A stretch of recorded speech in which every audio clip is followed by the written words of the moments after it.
Hello everyone, welcome to my channel. हमारे channel पे आपका स्वागत है। आज मैं इस वीडियो में बात करूंगा can you learn English through translation. क्या आप ट्रांसलेशन के जरिए इंग्लिश बेहतरीन से सीख सकते हैं या नहीं।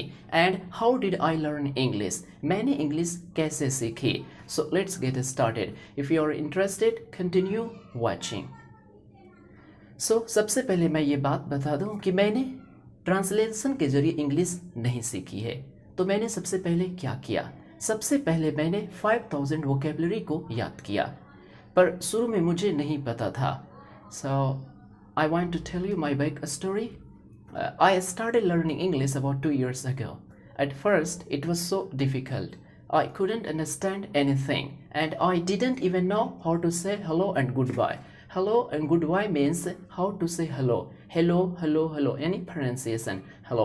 But after studying 2 years, my English has improved and I can understand most basic English conversation very well.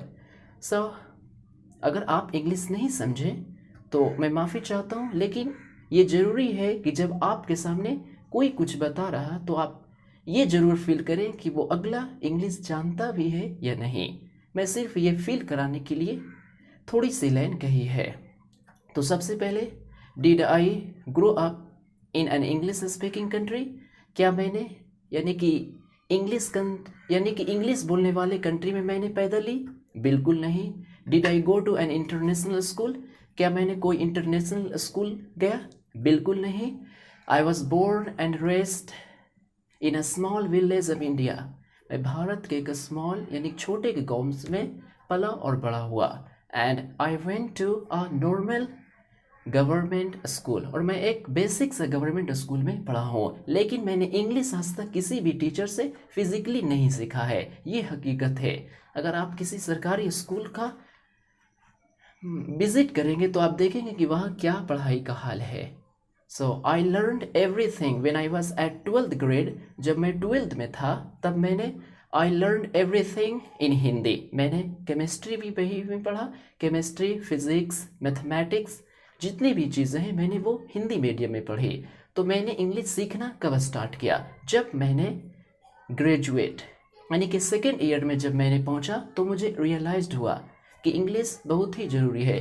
क्योंकि अगर आप इंटरमीडिएट के बाद अगर आप किसी भी कोर्स में उतरना चाहते हैं, यानी कि अगर if you want be a doctor, engineer and जो कुछ भी, अगर आप विदेश पढ़ना चाहते हैं, अच्छे डॉक्टर बनना चाहते हैं, इंजीनियर या किसी भी फील्ड में उतरना चाहते हैं, तो एडवांस लेवल की जो बुक है वो इंग्लिश लेवल में है। आप ये अच्छे से याद करें। और एपीजे अब्दुल कलाम ने क्या कहा था?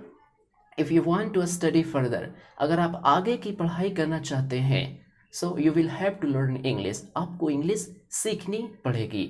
तो सबसे पहले ये आप क्लियर कर ले। अब मैं आपको बताता हूँ कि आप can you learn English through translation, क्या आप ट्रांसलेशन के जरिए इंग्लिश सीख सकते हैं? कुछ हद तक ठीक है, लेकिन ये बिल्कुल हर जगह फिट नहीं होंगे। सबसे पहले आप ये नोट कर ले।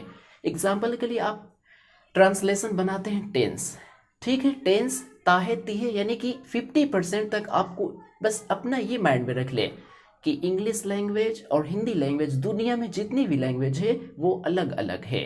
ये मत सोचेंगे कि इंग्लिश अगर अंग्रेज लोग गुड मॉर्निंग और गुड आफ्टरनून और गुड इवनिंग और गुड नाइट करते हैं तो हिंदू धर्म में भी वही होगा कि आपको भी नमस्ते सुबह शाम नहीं, बल्कि एक ही वर्ड है नमस्ते। और मुस्लिम में जो है बस सलाम है, चाहे आप दिन में मिले या रात में या जिंदगी में कभी भी, बस वो एक ही वर्ड कहेंगे सलाम। और हिंदू धर्म में वो कहेंगे प्रणाम या आदाब। और जो अंग्रेजों का धर्म है वो 4 टाइम्स कहते हैं। तो बस आप यहाँ पे डिफरेंस देख सकते हैं। अगर आप प्रेजेंट टेंस सीखते हैं तो वो ताहेती है 50% तक काम करेगा। जैसे मुझे विश्वास है, अब देखिए मुझे विश्वास है, मैं ताहे तीहे नहीं आया तो आई बिलीव, मैं जानता हूँ तो यहाँ पे आया तो आई नो, मुझे उम्मीद है आई होप, इस तरीके से आप कहते हैं। जैसे वह खड़ा है तो अब यहाँ पे रहा है रही नहीं है, ही इज स्टैंडिंग, इस तरीके से।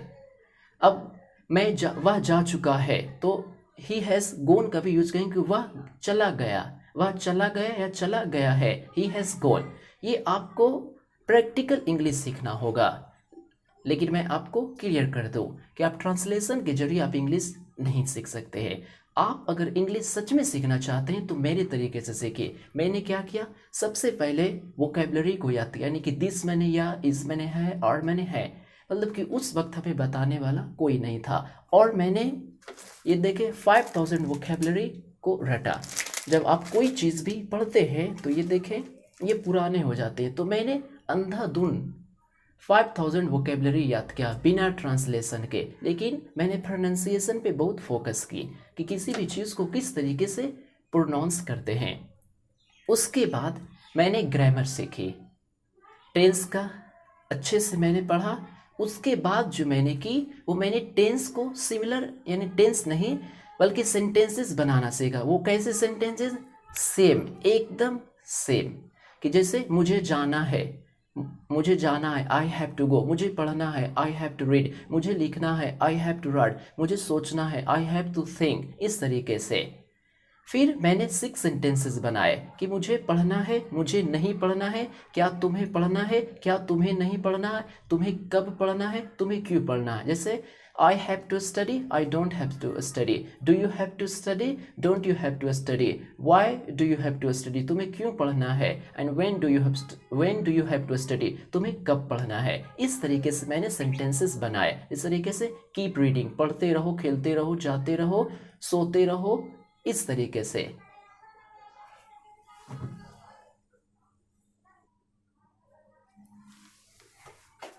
इस तरीके से मैंने इंग्लिश सीखी। उसके बाद मैंने प्रोनाउंसिएशन पे फोकस किया। मैंने फिर ब्रिटिश, अमेरिकन और इंडियन तीनों लैंग्वेज पे मैंने अच्छे से फोकस की है। सो अब मैं आपको ये बातें बता देना चाहता हूँ।